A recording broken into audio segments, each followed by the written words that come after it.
probably because in college you had to juggle so many different things. So you probably didn't really have time for any of that during the day.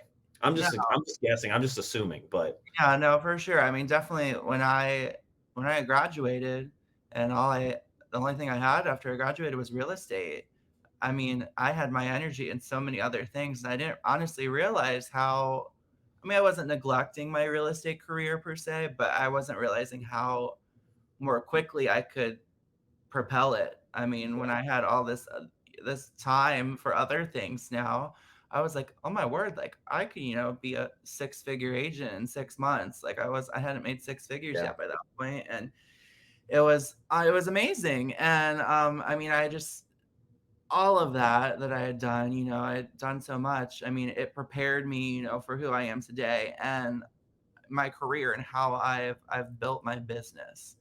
And when I did all of those things, I was still like everybody knew I was a realtor. Like I was the student that was a realtor. I was and I jokingly coined myself as the Capital University realtor because a large significant portion of my business comes from capital, whether it's you know pa- old professors of mine or friends or just people I didn't even really knew, like maybe it was an honor student that I had met but they reached out to me and was like, hey, like I've followed you on Instagram since we were in sophomore year, and I know you're a real estate agent, like I'm thinking about possibly buying, like can you walk me through it, like, and or past mentors or bosses referring me to new other business, like, and I have a lot to I because I was so involved, it really has helped my real estate career because I built those relationships, and I didn't build it on a business foundation, like right, I wasn't like, yeah, like I'm an agent, like can I help you buy or sell a house, like I was there for other purposes, like I was, right. to help them graduate, I was there to help them get involved, and you remember people like that. And I mean, I think one of my funniest stories of a deal I closed with something from college was I had met him at the club. I was getting into the Uber and he was getting out of the Uber. And he's like, "Aren't you Thomas?" I never didn't know who he was. He's like, "Aren't you Thomas Hamrick?" I was like, "Yeah." He's like, "Oh," he's like, "Well," he's like, "I'm a student at he was a student at my school. But I didn't know him." And he said, like, I'm interested in, buying an investment property. I was like, "Oh, okay." And I had met with him 3 days later. We had like flushed out a plan of how he wanted to build his business. He was completely new to the real estate game. And I mean, he sold his first listing. I think the first deal we did together was like a year and a half ago now. Yeah, And we've done a few more since. But I think that like I met him at the club. Like we were really switching Ubers. Like it was on Park Street, like the like trashiest of trashiest clubs in Ohio.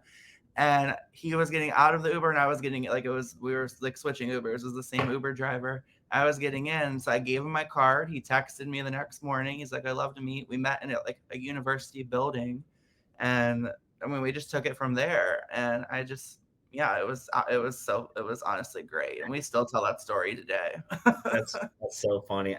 And I was going to bring up what you spoke about, and it wasn't by design, but I the fact that you were so involved in your school and capital, I'm sure that is your role, your Rolodex of Mhm, clients, right? And that wasn't the goal, that wasn't the intention, mhm, that wasn't what you're trying to do, but yeah, just now, a couple years later, it's like, yeah, like it was worth all of that time and effort and energy and connecting with those people. That's awesome. That's awesome. So I want to kind of move into the present. I want to touch real quick on the COVID situation. I mean, I know there's been a lot of agents that, because of that, have probably been pushed into real estate. Maybe they were, part time doing real estate, and then they got laid off from their job. And I know an agent who used to be on our team. Like that happened to her, and for her, COVID was probably the best thing that could have happened because it forced her to go all in, and she's an amazing agent today because of it. Was it because you didn't necessarily have the job opportunities because people were just so uneasy on what was going to be happening that you went all in on real estate, or was it because, all right, cool, like this is a sign? I don't, like what made you at that point after graduation to be like, all right, I'm going all in? Yeah, so I think could I have gotten a job? Yes.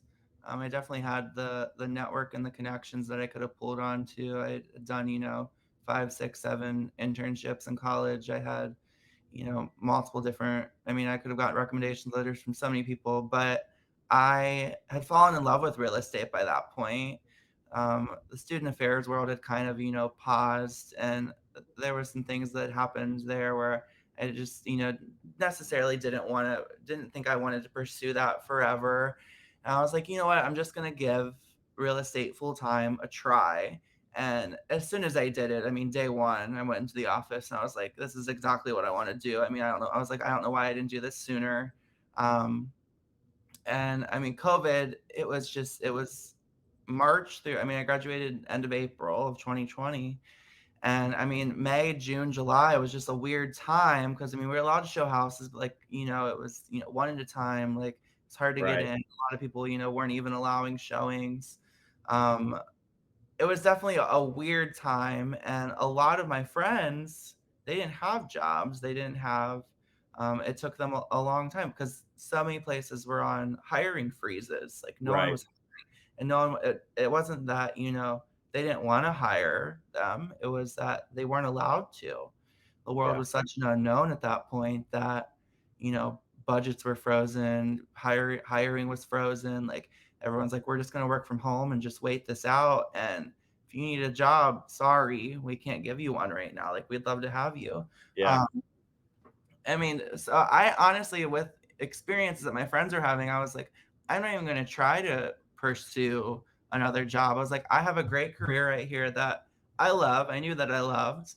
I think the only necessarily thing that was holding me back my senior year was like, maybe I'll get a job that has benefits like insurance and all that retirement and everything, and then still do real estate. So I have the benefits because I'm not married, I didn't have any of that. And I was like, and then I'll do real estate too. And then I was like, no, like I'm just gonna, just full all like feed in just real estate. So that's what I did, and I do not regret it whatsoever. I mean, I absolutely love it. So That's awesome. I always ask this question just because I'm always curious, and I probably know the answer for you. But did you have, when you made the decision, did you have a doubters, supporters? I had a lot of supporters. I would say I had more supporters than doubters.